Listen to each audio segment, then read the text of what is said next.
ಇಲ್ಲಿ ರಕ್ತ ಒಂದೇ, ಆದರೆ ಮನಸ್ಸು ಮಾತ್ರ ಬೇರೆ ಬೇರೆ.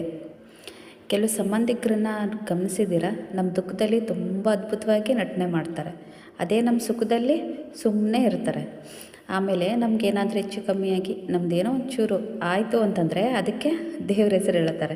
ಅದೇ ಒಂದು ವೇಳೆ ನಾವು ತುಂಬ ಚೆನ್ನಾಗಿ ಜೀವನದಲ್ಲಿ ಮುಂದೆ ಬಂದ್ವಿ ಅಂತಂದರೆ, ಅಯ್ಯೋ ಇವ್ರು ಹೆಂಗೆ ಬೆಳ್ಕೊಂಡ್ರು ಅಂತ ಹೇಳ್ಬಿಟ್ಟು ಸುಮ್ಮನೆಗೆ ಕಾರಣ ಏನಿರ್ಬೋದು ಅಂತ ಹುಡುಕ್ತಾನೇ ಇರ್ತಾರೆ. ನಮ್ಮ ಮುಂದೆ ಒಂಥರ ಇರ್ತಾರೆ, ನಮ್ಮ ಹಿಂದೆ ಒಂದು ಮಾತಾಡ್ತಿರ್ತಾರೆ.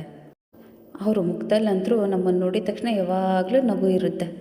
ನಮ್ಮನ್ನು ಇಷ್ಟೇ ಚೆನ್ನಾಗಿ ಇಷ್ಟಪಡ್ತಾರೇನೋ, ತುಂಬ ಪ್ರೀತಿ ಮಾಡ್ತಾರೇನೋ, ತುಂಬ ಗೌರವಿಸ್ತಾರೇನೋ ಅನ್ನೋ ಥರ. ಅದೇ ಹಿಂದ್ಗಡೆ ತುಂಬ ವಿಷ. ಇವರಂಥ ವಿಷ ಜಂತುಗಳು ಹುಡುಕಿದ್ರೂ ಎಲ್ಲೂ ಸಿಗೋದಿಲ್ಲ. ಅಷ್ಟಿಲ್ಲದೆ ಹೇಳ್ತಾರೆ ದೊಡ್ಡವರು, ಕಳ್ಳು ಬಳ್ಳಿ ಎಲ್ಲ ವಿಷದ ಬಳ್ಳಿ ಇವರು ಅಂತ.